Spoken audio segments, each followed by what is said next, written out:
Hi, my second conception will be on Nurturing Talent in Gifted Students of Color by Gordon and Bridglall. For many students of color in the United States, the identification, assessments, and nurturance of giftedness are complicated by limited opportunities to learn, psychological and social pressures, and racial and ethnic discrimination.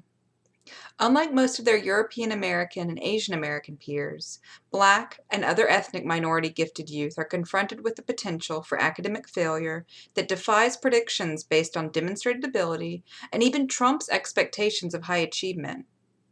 Traditional indicators of academic giftedness are so narrow that many persons are excluded because their ability is not recognized or not developed. Students of color in college, particularly Black males, perform well below their tested abilities. For gifted students of color to succeed, researchers and practitioners must find effective means to nurture their intellectual development.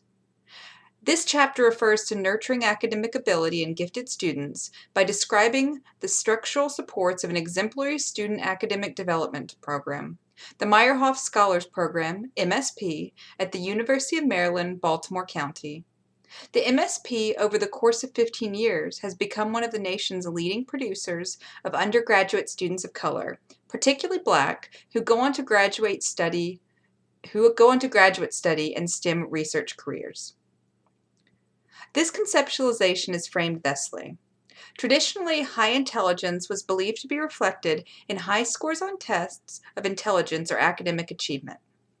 The idea of giftedness as above average cognitive and academic ability seems to have dictated both the design of these assessment instruments and the characteristics that teachers and counselors use as indicators of giftedness. This conceptualization may have prevented the identification of certain students. Contemporary theories are moving beyond a unidimensional view of giftedness. Sternberg, for example, has his triarchic theory of human intelligence. The componential subtheory, which refers to having the abilities to acquire information and think metacognitively. The experiential subtheory, intelligence competes with known and unknown phenomenon with varying degrees of success. The contextual subtheory, intelligence occurs in socio-cultural contexts and involves adaptation to new and typical situations. Renzulli's theory of giftedness is another contemporary theory that's moving beyond this unidimensional view of giftedness.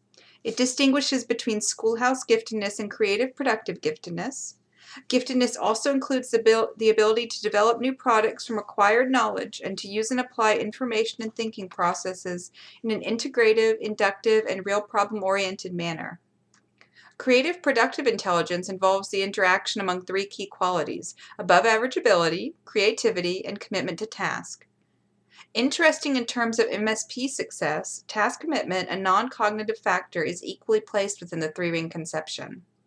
Programs for gifted students must support and hone rigorous academic development and train students to increase their motivation, persistence, and goal orientation. Both of these perspectives on giftedness incorporate non-academic and non-cognitive components and point to the interaction of extraordinary character traits and the socio-cultural adaptive skills that appear to be essential to giftedness. Gordon conceptualizes human intellect along a spectrum of social, psychological, behavioral, and cultural abilities and adaptive competencies. He's also included in the contemporary theories that are moving beyond the unidimensional view. The failure to recognize a broader range of expressions of giftedness, and the failure especially to nurture these latent expressions of intellectual potential in certain populations, may be contributing to the achievement gap, particularly in these populations of underrepresented minority students of color. Blacks, Hispanics, and Native Americans are underrepresented among gifted and talented high-achieving students in the U.S. This led to the formation in 1997 of the College Board's National Task Force on Minority High Achievement. In order to integrate society's institutions at the leadership level, more success is needed educationally for underrepresented minority students from disadvantaged middle class and upper middle class circumstances. Current attention is focused on low-performing students of color predominantly. High SAT and grade point averages tend to overpredict the academic achievement of many minority students. The overprediction phenomenon is greatest in freshman year and in the gateway courses in STEM. The rate of degree completion for students of color is also reflected in the discrepancy between the tested academic ability and college performance. Even elite institutions have not succeeded in eliminating the gap between black and whites, even though some of the most able and gifted blacks are recruited. There are divergent theories as to underrepresentation. Bowen and Bach suggest that it can be partially explained by inadequacies in high school preparation. Others conclude that the underrepresentation is due to the behavior and characteristics of the students. Matan, Hrabowski, and Schmidt suggest that this underperformance may be attributable to students' academic and social isolation, lack of exposure to support, motivation, monitoring and advisement, and for those below the norm, weakness in their knowledge and skill development. There are causes of underrepresentation for gifted students of color. The sources of disparity include low socioeconomic status, a high percentage of parents with little or poor quality family education, racial and ethnic prejudice and discrimination, cultural attributes of the home, community and school, and the quality, amount, and uses of school-related resources. Major causes of underrepresentation are academic and social isolation. Black students are shoved to the back and ignored by their professors. They experience a great deal of academic and social isolation due to this. Some of the examples given were that Asian Americans do very well in calculus, so tend to be pointed out and favored over their black counterparts who don't do as well without nurturing. They do not blend in due to fear of disapproval or rejection by peers, including fear of acting white. They avoid hostile or unsupportive environments associated with residual racism, which is unfortunately predominant in higher education. They have limited contact with and exposure to models of academic excellence and exemplars of scholarly practice. Ethnic minority students lack proper attitudes and behaviors for success, including their sense of agency, self-efficacy, motivation, self-regulation, and collective efficacy. They're missing essentially relevant capital that's needed to succeed, or educationally relevant capital that's needed to succeed. These include several areas. They're missing health capital, the mental and physical development, developmental integrity that grows through higher socioeconomic status or better educated parents. They're missing human capital, intellective and social competence, not taught code switching, not taught to think in a different way, not taught to think in educational terms or higher educational terms, not taught to think quote-unquote smart. They're missing personal capital, the attitudes, dispositions, hopes, and sense of power that leads to accomplishment. There's an attitude against education that seeps in, and hope is squashed due to that. And they're missing social capital, social networks and relationships that are well trenched in academic success and social norms that are readily accepted. They're missing the social capital of cultural styles and values that are readily accepted. It's not that their social norms, these disadvantaged or underrepresented students of color, it's not their social norms, cultural styles, or values are wrong, but they're not accepted in mainstream society, and thus they don't fit in academic settings, especially higher academic settings. There's a salvage model that's needed to correct this.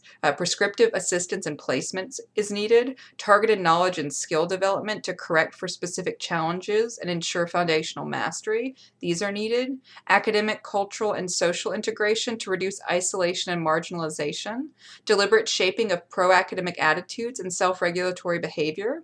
Design and management of cooperative learning situations, encouragement of trust in the learning situation, trust in the learning community, trust in oneself as an academic learner.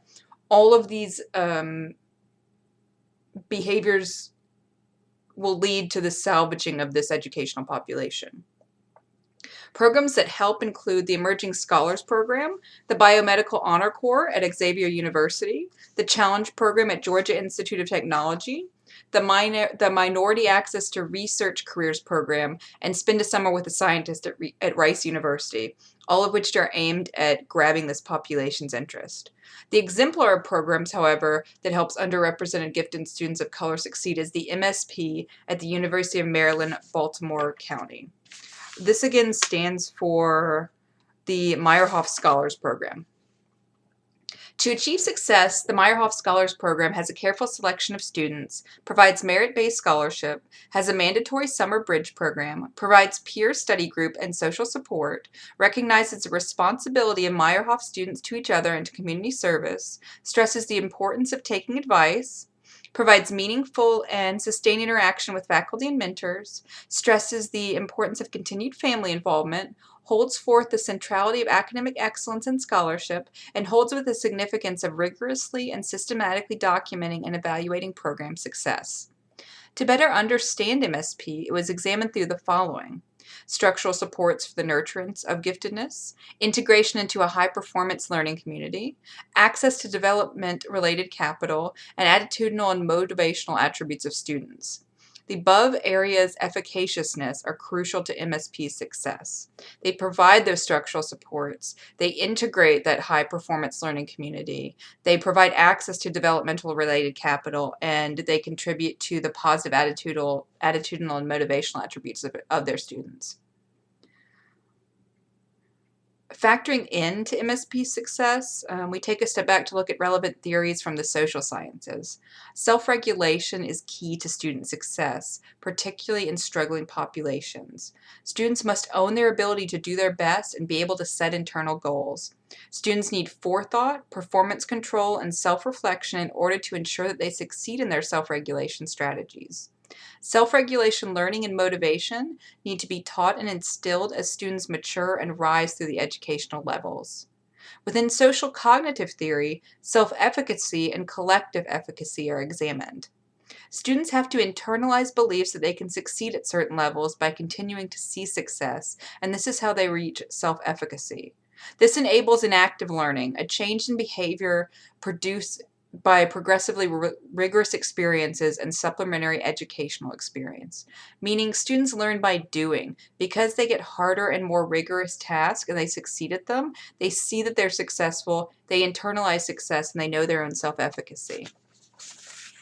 Collective efficacy speaks to the community beliefs regarding success. Students need access to a social structure that is strong and cohesive and that maintains a belief in the importance of academic success. Social capital grows through this strong, cohesive community.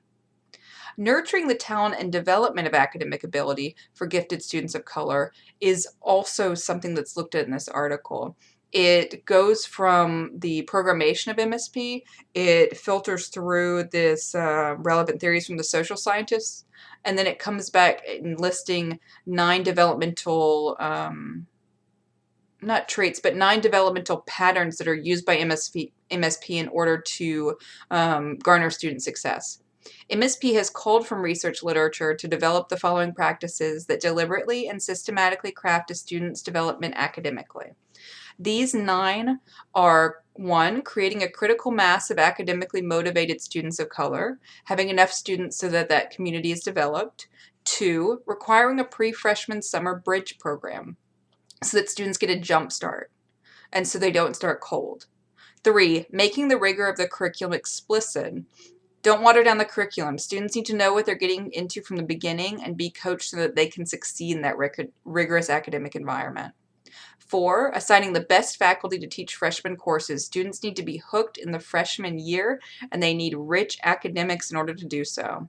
5, providing institutional structural support for cumulative knowledge and skill development. Students need to be scaffolded, and they need to know that going through, they're going to be caught if they fall. They need to know that they have structural support for their knowledge and skill development, and that teachers are continually referring to that. 6, constructing supportive groups at varying levels for student academic and social lives. There needs to be student academic and social group support.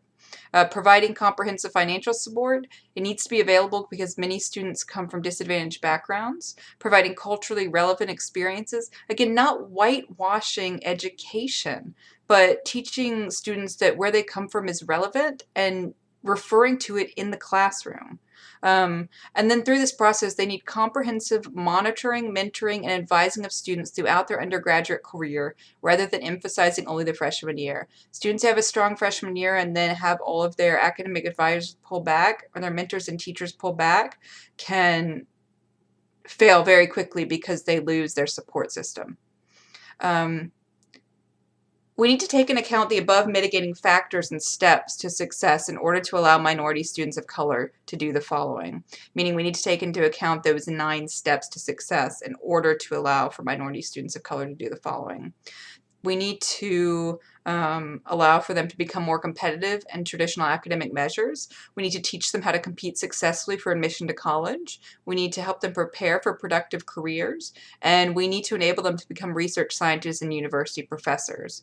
We're losing a talented segment of our population, and we need to turn the tide by taking into account some of these preemptive and positive steps that are being used in MSP and other programs such as MSP.